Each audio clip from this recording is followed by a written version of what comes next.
Good morning, everybody. Good morning. Thank you very much for coming, and if you had a choice, thanks very much for staying so far.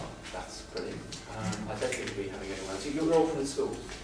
Yeah, here early. That's great.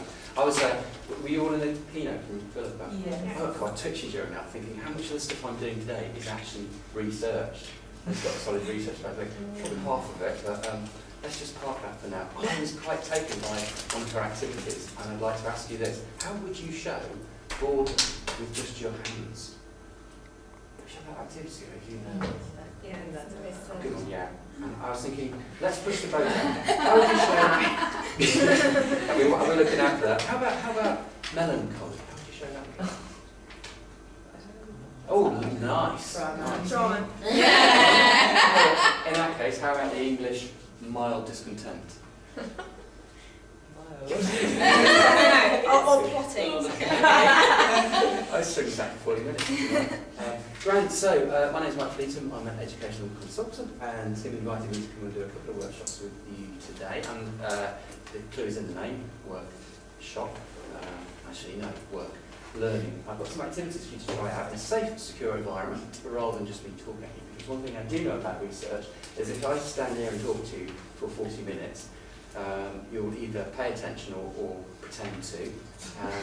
And probably, actually research does say this, 5% of you will go, oh, I get it. And then 5% of the students will get a benefit from that. The research says that by you actually doing something, 90% of you will get it. The sad thing is that even if 90% of you get it, if it's just this session, then only 10% of students benefit from it. That's research by Joyce and Showers. The rather suspiciously named Joyce and Showers from 1996. The real difference is if you learn something on an event like this and then have coaching and mentoring in place, then not only do you get it, but your students get it. Nearly 90% of your students get a benefit. So that's why Tim asked me to do a little bit on leading learning through coaching. So there'll be 3 activities to try out. A safe environment, have a bit of fun, and go away with something that you can do with colleagues and students. Is that okay? In fact, let's do a collaborative learning tool. Show me 5. Show this one, the fist to 5. Show me 4, 3, 2, that way around, thanks, 1 and 0. So what I've just explained about what we're doing, is that okay? So yeah, brilliant, crack on. 0, I was there for boys' geography. 3 is, I think so, let's see how it goes. So let's go to 0 to 5, how much are we sort of on the right lines? So it's an average of 4.91. That's Oh, sorry, I had cramp in my thumb. I didn't factor that in, but no, that's your thanks for drilling down on that one.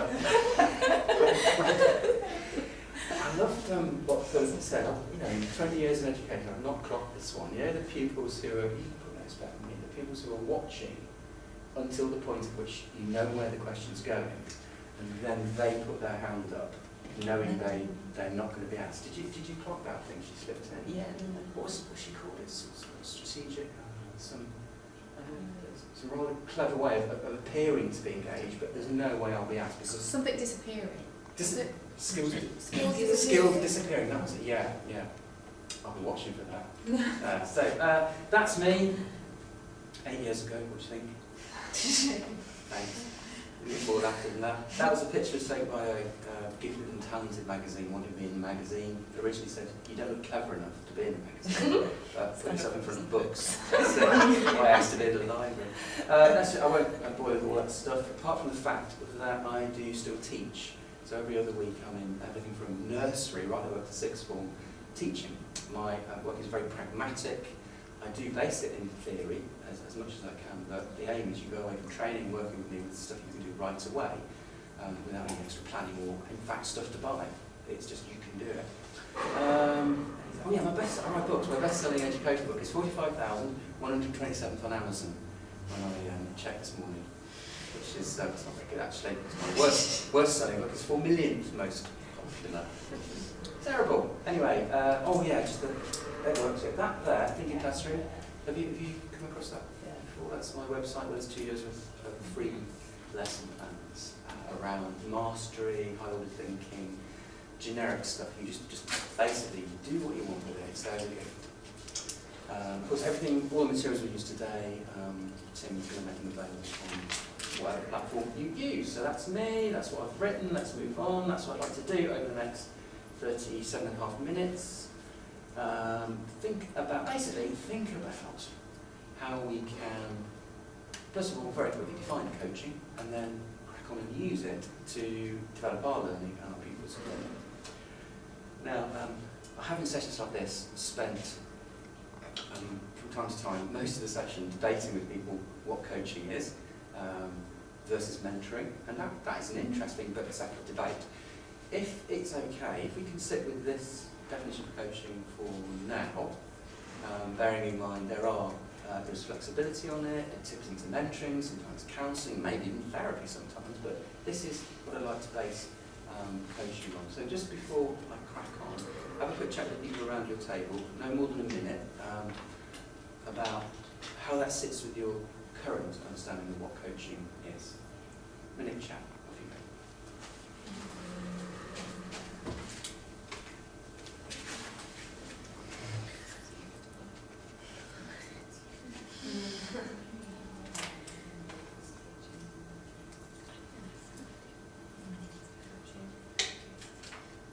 I think a coach leads this. Is it partnership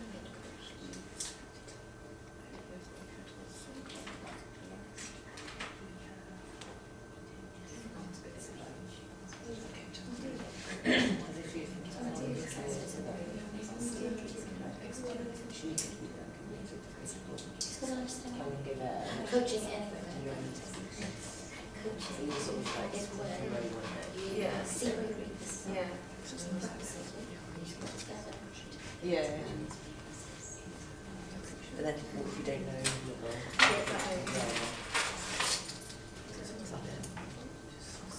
Okay, 10 seconds. Yeah.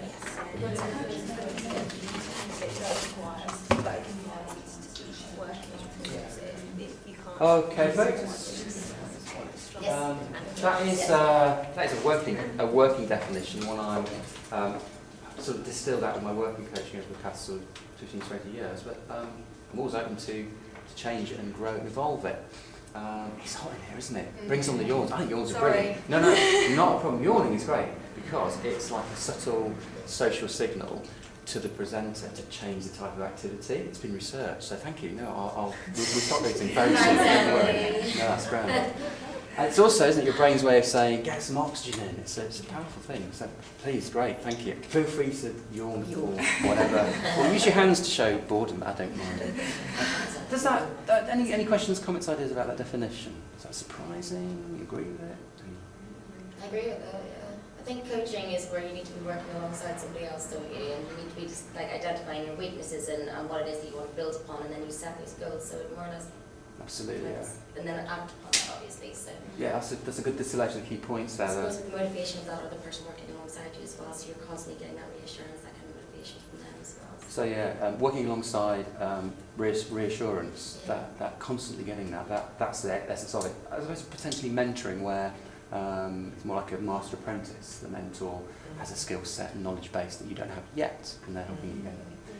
One thing about coaching I found is you don't actually have to have the experience or even be in the same domain as the person you're coaching. So I'm a trained executive coach, so I can work with executive heads and CEOs, but I've never been one. I don't want to be one because it's all about, as you'll find out, the way you work with somebody. So thanks for that. Just a few axioms. It's coaching if you actually achieve more than if you didn't have a coach. It's got to be sustained, and it is different, as we've established, to mentoring, counselling and therapy. So what might it look like? Well, those are the 4 cornerstones for it to be effective coaching, teaching, learning. All of those things need to be in place, and the most important cornerstone is this: it's contracting. Some people call it a checklist, some people call it norm setting. If we were going to work together over an extended period, we spend this whole session contracting. We don't have that time, so I'm just going to skip this and take you back to there in a minute, so I'm not cheating you out of any slides. this is going to be, if you don't mind, our contract. This is our agreement. But I'm going to ask you presently to work in pairs in a non-threatening way, just to try out some of these ideas. But there has to be an agreement up front, and this is a mini coaching contract. So if we are talking about stuff, the aim is that they're interesting and fun things, not serious confidential ones. If you are going to talk about pupils and colleagues, you don't name them. Manage the boundaries. What that means is, if I had a situation where I was coaching somebody once, came up to an interesting issue, I said, who would be most surprised to hear you say that? It was about assessment or something. And the person I spoke with immediately burst into tears and said, my father! And I thought, that's interesting territory. So it's, and I'm not trained to go there, so that's, I appreciate what you're saying, that potentially this work is moving into a different domain. Here's a good therapist. It's important to know where the boundaries are with coaching. The right to pass, so no one's forced to say anything. If we start our activities and you think this is not for me, do that skilled disappearing thing, which is you start nodding more vigorously and start talking about TV or something like that. And I won't say anything, but the last thing I want is to have any pressure to say or do things you wouldn't want to here. So that's one. That's in there. Have fun and learn. Anything else you think we should have in our mini coaching contract for this safe coaching environment? I know aircon was mentioned, but does that make sense? Okay. We'll revisit that after the activities, see if we stuck to it. I'll just take you back to this to show what I was trying to say earlier. That's some good old research about what works well. So far, you're probably remembering 5% or a little bit more of what I'm saying because of the way it's been delivered. Me talking, something to listen to, maybe way up to 20%. Sorry, what does 75% say? That's how much, apologies, yeah, practice by doing. Oh. Yeah. And this is one of the dangers of research, and I'm sure Philippa would have far more to say than me about this, but people read that and they think we should only have pupils teaching and assessing each other. That's the only thing that works. My view is slightly different. I think we should do a little bit of all of those, as much as we can, if possible. Because there's nothing wrong with a lecture. And let's face it, some of us thrive on the lecture. Some of us don't, so let's put in a discussion group or teaching each other. Now, the other piece to that is what I was trying to mention earlier, is if I was just to present to you research and theory, 5% of you would go, oh, I get it. 5% impact in the classroom. Right the way down to the bottom here, whereas if your training experience involves research and theory, demos, doing it yourself, and then follow-on coaching and mentoring, then not only there the yellow to you, most of you get it, the impact in the classroom is far more significant. So this is the only difference there is you add the coaching and mentoring piece on. That's why this skill set of coaching is so important. So let's do something. Here's a coaching tryout. We're an odd number. So it's either threes or someone gets to go with the teacher. If you're going threes. Or talk to yourself, I don't know. So here's the thought. Into pairs. It's a bit of a game, this. It actually works really, really good. 10:30 on a Friday night, out in the garden when you've had maybe 3/4 a bottle of wine. See who can survive the longest. The idea is that one of you shares maybe a challenge within our mini contract, and your partner responds with a question. Then you answer the question, and your partner responds with another question. At no point at all is your partner ever allowed to tell you what to do or make a suggestion. It's always got to be a question. Now, first time I did this, I got to two questions. Quite proud of myself, really. But it teaches you to do that very subtle thing in coaching, is to make sure it's always the coachee's agenda. And by asking questions, you're basically exploring what their agenda is and how you can help them most. Shall we have a go? Yeah. Okay. Remember the mini coaching contract. Threes is fine. Pairs. If someone you do want a partner, I'm happy to work with someone. But if not, right. There's the activity. Let's take sort of 5 minutes or so. Have a swap afterwards as well, so you both get a go at this. Otherwise, off you go. You get a chocolate wine as well. Okay,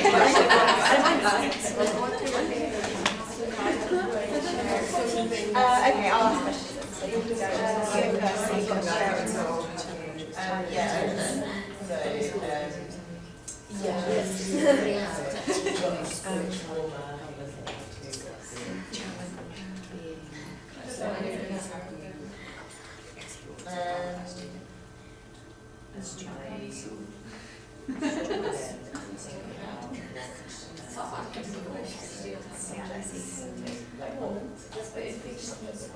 Why? What specifically is it about? So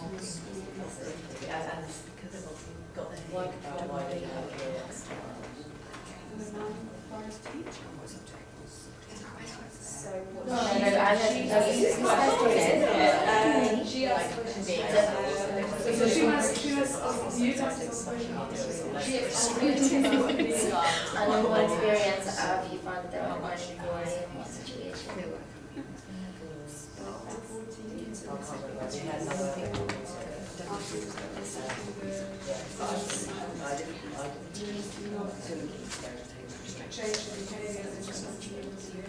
okay, so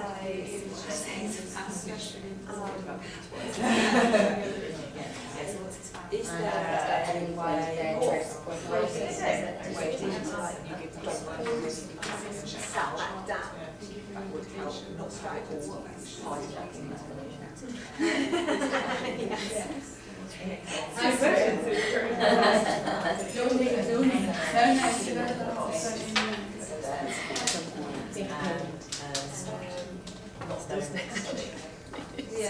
Guys, have you not noticed? This is a gossip session. All you need to do is ask gossip questions. I want to know more. I'll just stay here. I'm an expert at this.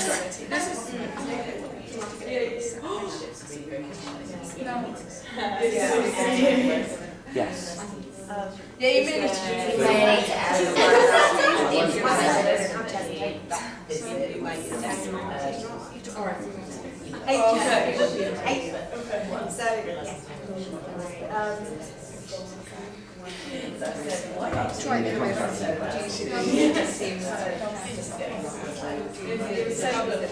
Okay. Dublin. Okay. Do give me something more in your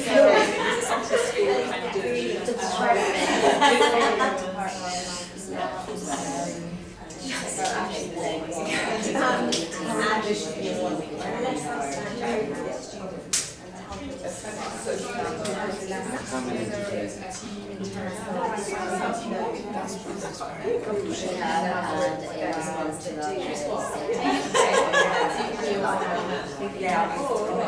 One thing I found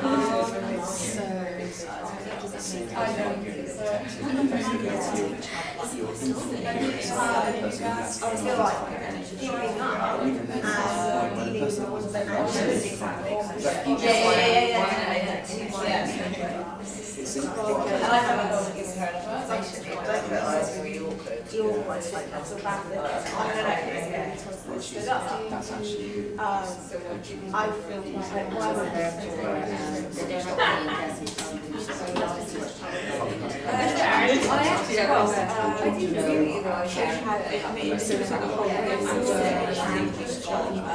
why would that's part of you swap it's too big for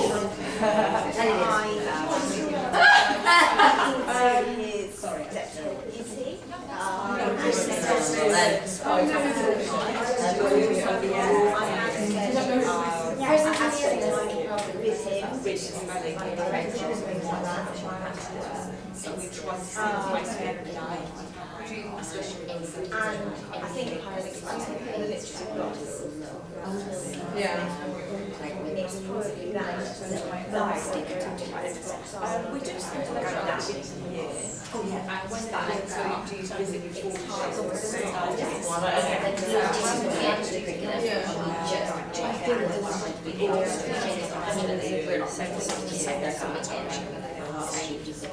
One more minute, folks. One more minute. 1 minute.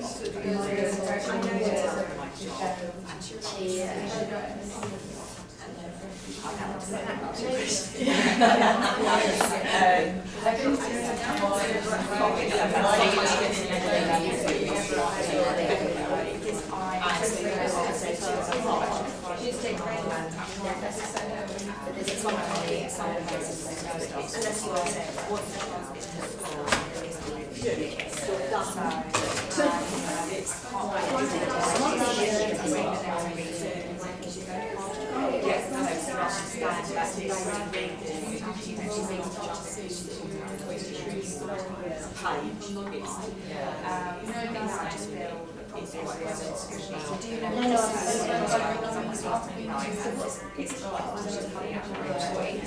think parents want to know.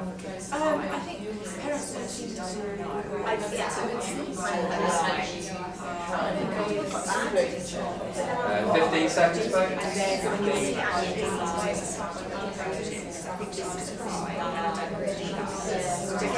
I think that's especially for some start of the year, get an intern and said everyone moves it up. Oh, okay, thank you everybody. If we could draw Thanks for our that. questioning sessions to a close, for now anyway. I'm just interested to know, at the bottom there, your thoughts and feelings about that in terms of only being directed to ask questions, both from your perspective, being the questioner, the coach, and coachee's perspective of only being asked questions. I felt there was a lot less disruption then. You know, sometimes when you're having a conversation with people, there's a lot of cutting across to make a point and add on more information, whereas when you're consistently just asking the questions, it's allowing the conversation to be more detailed, and you're actually really hearing that person what they're saying. That's fascinating. Yeah. And you're getting also more information Yeah. from the person. But it is hard if you're not used to just having that approach, not to try and give advice and not to try and interrupt. You need to constantly remember, okay, now I need to ask a question. Absolutely. Not just want to solve the problem. Yeah. Yeah. And absolutely, there would be times when the role is to solve the problem. Yeah. But at least it's spot on there. You're consciously saying, this is a period of time when I'm just asking questions, and Yes. now I'm going to switch into. So a skilled disappearer over there, nice one. I was going to say, it actually made me reflect a bit better on what it is that I am doing regarding the student, and actually the questions have kind of made me think about it. Oh, I hadn't thought about asking myself that question about that, so it's actually making me almost see the problem in a new light and Okay. reflect a bit more on it, and that's quite helpful in making me think, well, maybe I could try this and this and this. I think also, from my point of Thank view, in terms of sharing problems, I don't know if everyone else has the same, but we tend to share problems with colleagues in our own departments. And we've all maybe got the same problem, so actually finding a solution is harder. But actually sharing it with someone who hasn't got the same problem, they put a new dimension on it, and they actually make you step back and suddenly find a logical way forward that you really haven't considered. And I think also because the other person that you might talk to may be someone senior from not your department, again you feel the pressure of that. So actually being able to talk to someone on the same level, another teacher, another colleague, you don't feel so under the cosh line. And what kind of impact did that, well, it was 5 minutes actually, what kind of impact did that have on your challenges you shared? I'm going to adopt it next year. So in 4 minutes you've got a Yeah, solution. I've got something to do next year. That's what is it. I mean, there is a ramped up version of this which I didn't plan, but we'll see how you've got time at the end where you actually replicate this, where say group of 4, so you present your challenge to the group, and it's very strict. It's difficult at first to do it, but in turn, everybody asks you a question. You don't reply. Nobody else is allowed to interrupt. So you come out with problem A, you ask a question, then you'd ask a question, then you'd ask a question. What is supposed to happen next is that you can then decide, well, what I'd like to do is follow that line of inquiry, and then it's an open discussion. I've never, so far in my time doing this, got to that point, because by the time everyone's gone around, the person's going, thanks very much, I now know what to do, simply by the questions, because everyone's coming at it from a different perspective. And like you say, people you don't know, normally people with a different perspective, different department can be very, very powerful. It's called sweep coaching because you're sweeping around the group, sweeping the ideas up, but it only works with that very strict question, no response from anyone. Next question, no response. Until you get around to the end when you can have an open discussion. Probably try that at the end if we have time. But yeah, thanks for your feedback. Anything else you'd like to add, say, question, comment, complaints? My wife looks after those. I've got her mobile. If you need it at any point. I was just thinking, it's actually, I know that I can keep a lot to myself because there's only so much time in the day. But then if somebody's asking you questions, it's actually really nice because you're being heard. Yeah. Wow. Because the amount of time so many people are just want to help you, just do this, try this, rather than me doing exactly what I just did and just being heard and going, it's nice to be able to work out for myself rather than somebody just throwing at you, and that sense of being heard is healthy I think, as well. In a way, if I could summarise that, you have very subtly distilled this whole session into one sentence. It's Sorry. Nice. You said it's nice to be able to work it out for myself. And so your coach has allowed you to do that through their questions, but you've got that control over your own solution. Thank you for that. This actually works really well with students as well. So just to use, so you're a student at B, and you're having difficulty advising a particular subject, and your group here, you ask a question, you ask a question, you ask a question. By the time you've got round to the end, you've got at least 4 ideas you can explore. So it's all in the training, all in the structure, but it's a pretty good speaking and listening activity as well, teaching your students the skills of questioning. Sweep coaching it is. Thank you. Let's crack on. Just to come back to the mini coaching contract, because if you end up coaching people regularly, always come back to the contract between every session. Did it really work? Do you know what? I'm actually pleased when a contract gets broken because it just becomes a list of rules otherwise. When it gets broken, it becomes a dynamic agreement that you can make changes to. So, no, not giving you license to break it from now on, but so that was always a rule breaker. Actually, a part of the contract could be no video recording as well. Turn it off and delete that.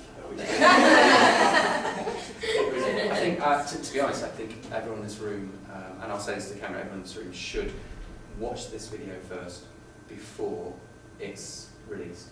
Yeah. So that we're adding that to our contract now. Formally, everyone in this room has to see that video before permission is given. Is that okay? Yes. Yeah. And maybe we have to edit out 90% or so.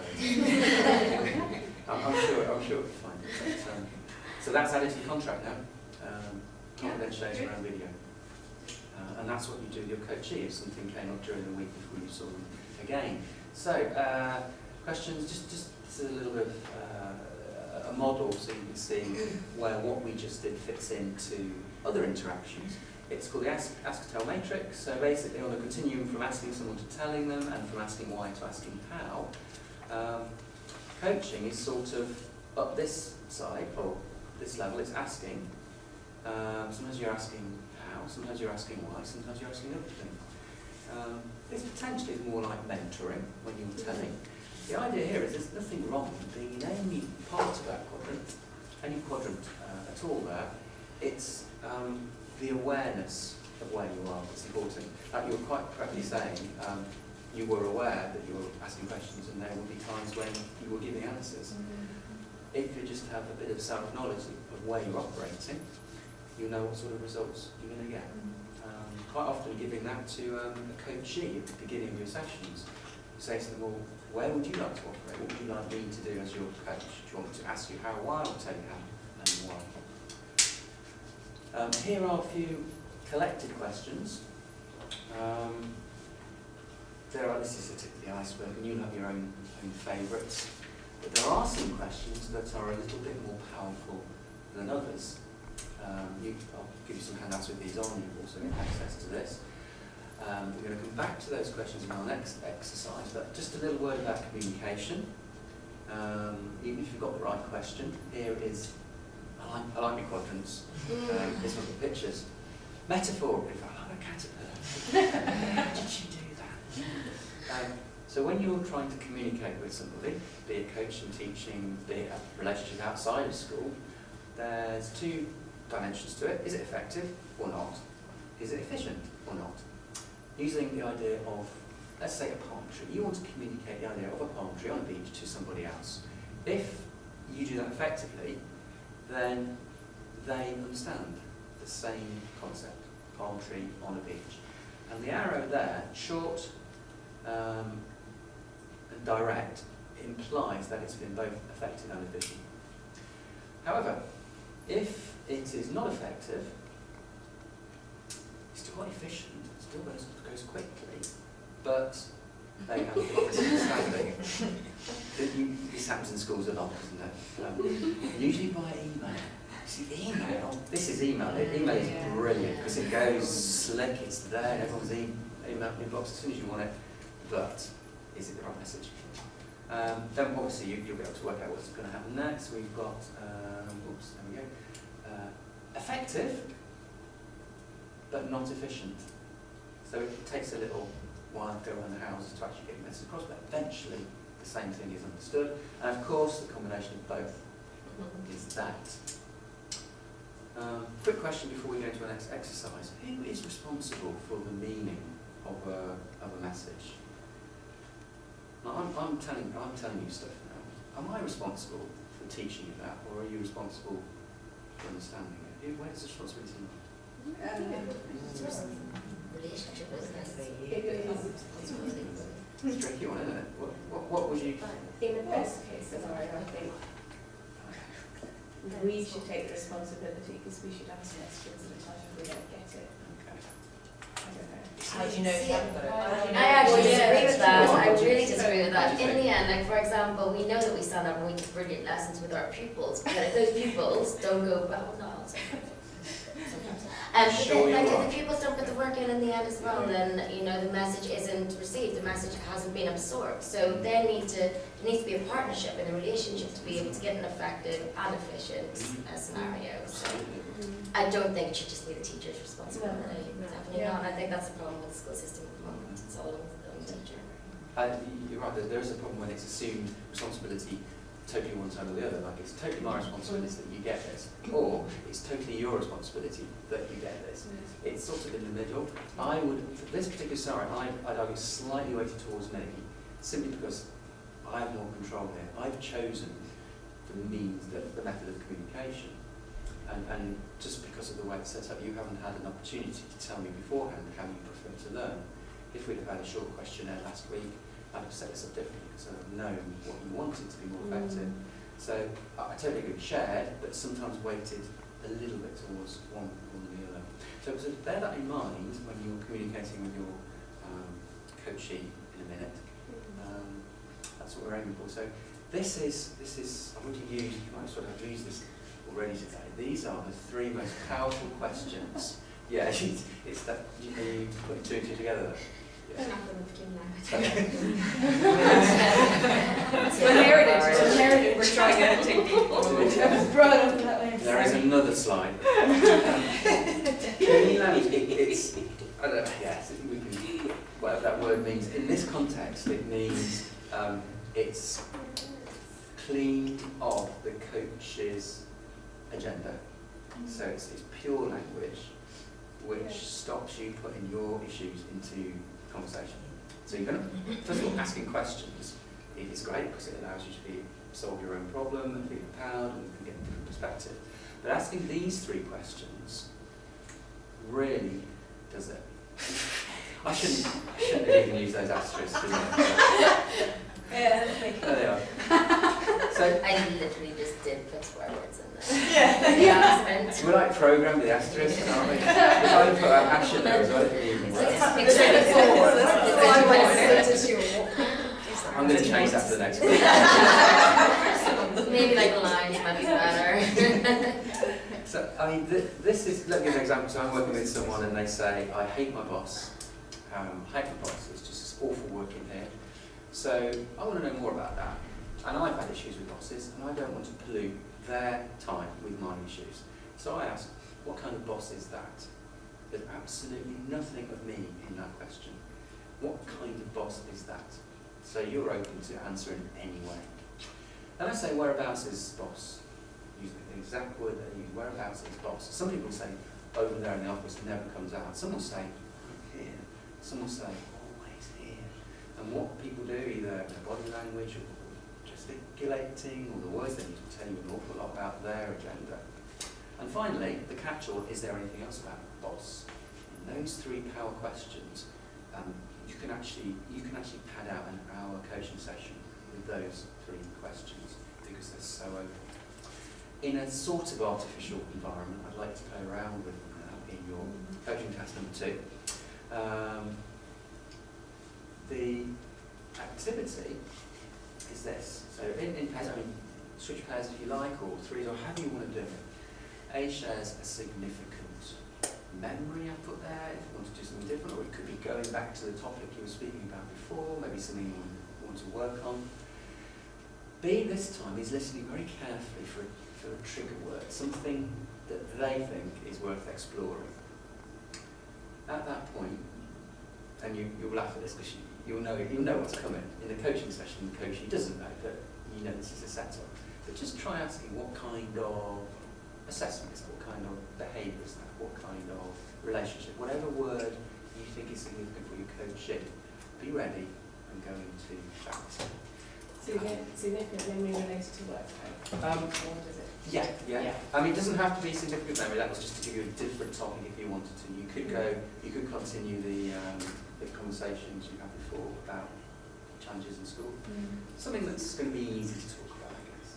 Does A have to have used the word that B then used? Absolutely, yeah. Well, thank you for clarifying that. That's another little top tip for coaches, is to always use back the exact words that your coach uses. So have a play around. It's quite a challenge, this, but just see how you get on with it. We'll have 5 or 10 minutes.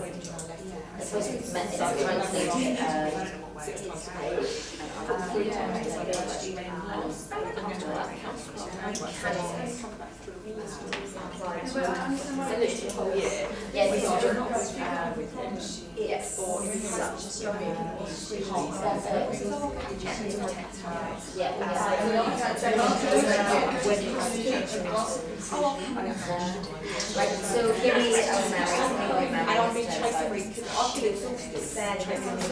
Come on. I have to find what to do. Give her a message and she I've had him in after school. Dad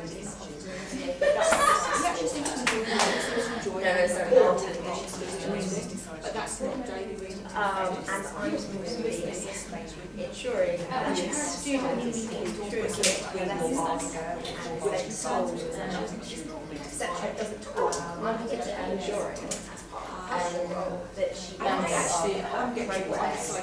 Well, I'm actually which is really wrong. I don't want to live on any news, but I'm just exhausted from running around the stores. I've had Claire go and pick them up from there. And so I've never went to make them. You go to mentor and he'll be like, or he'll turn up in a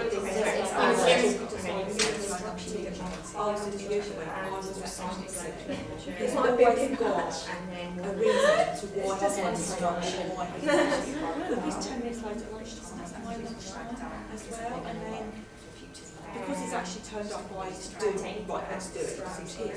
Actually, what I really want to do is say to him, I'm going to lunch.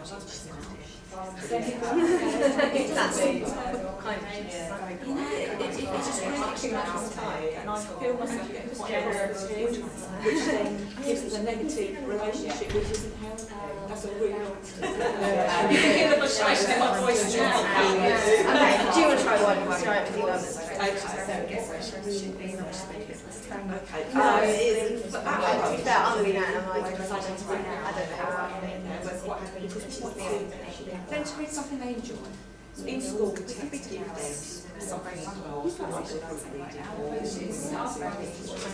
so it is, their choice and what they like. Teachers are going to dismiss the support. You can look at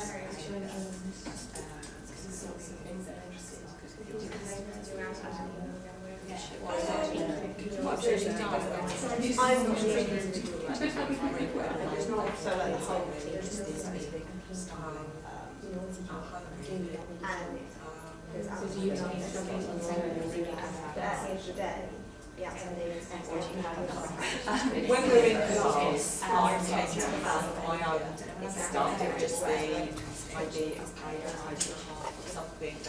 something that we're in the class, we send it.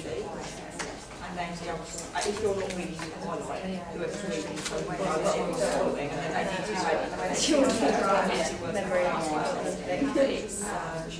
it's the reading and highlighting. But then saying that, he misses it all the time.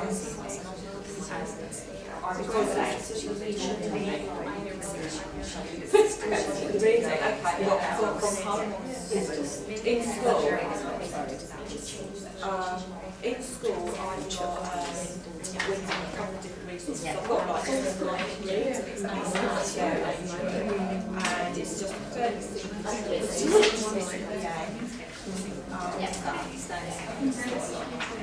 Just 1 more minute, folks. 1 more minute. Yeah. There is. as far as I'm aware, none of them are schools. They're all very different schools.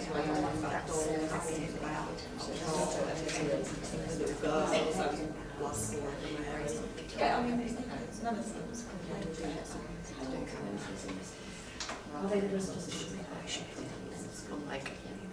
Actually, they are actually. I don't think we. So that was another. Half a minute, folks. Half a minute.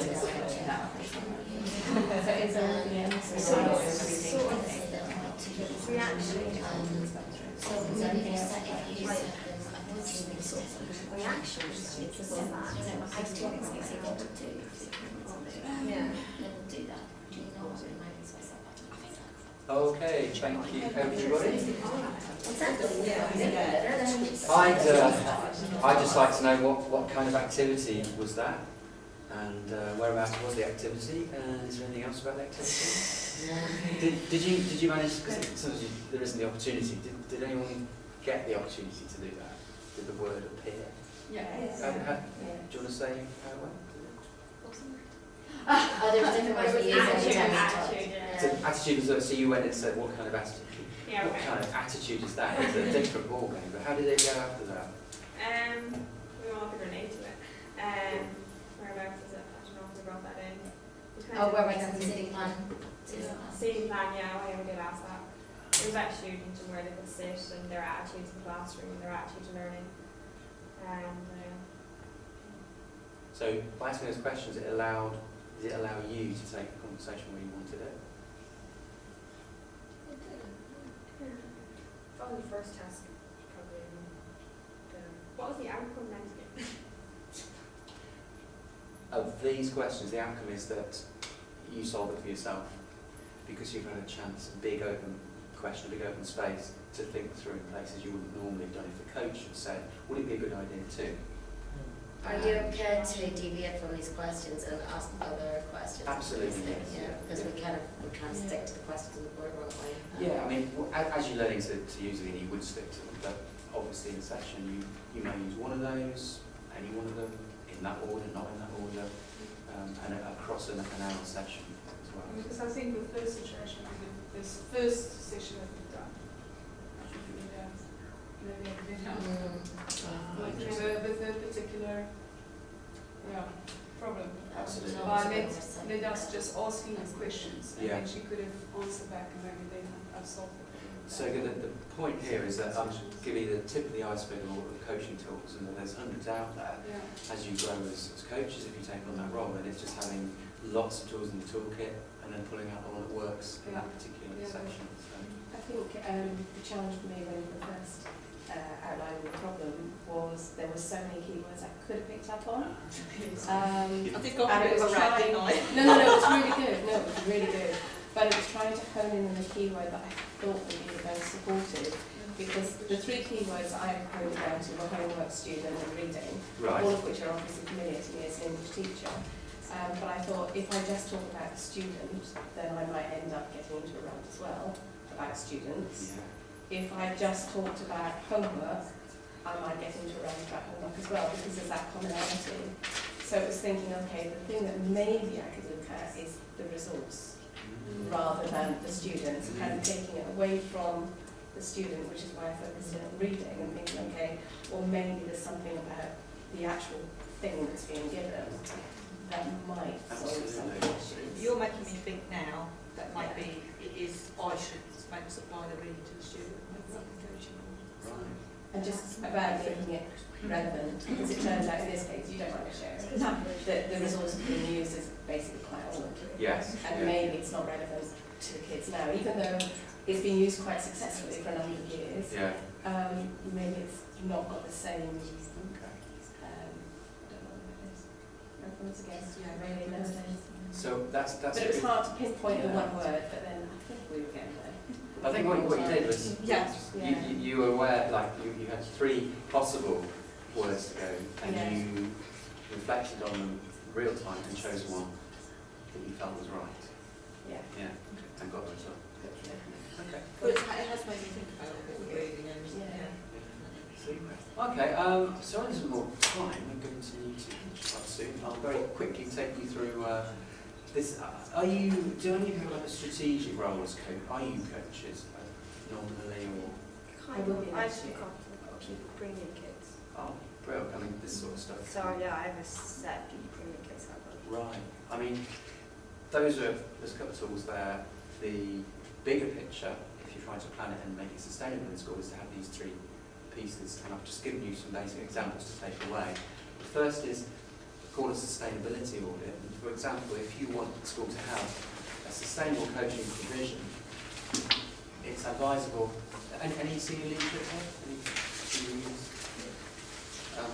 This is what you take to them when you want to have a sustainable coaching provision, which is you do an audit first. We need sustainable coaching.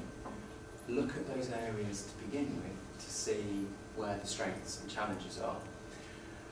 You do a little analysis and come up with a typical thing like this. The reds are challenges, the greens are in place, the oranges are to watch.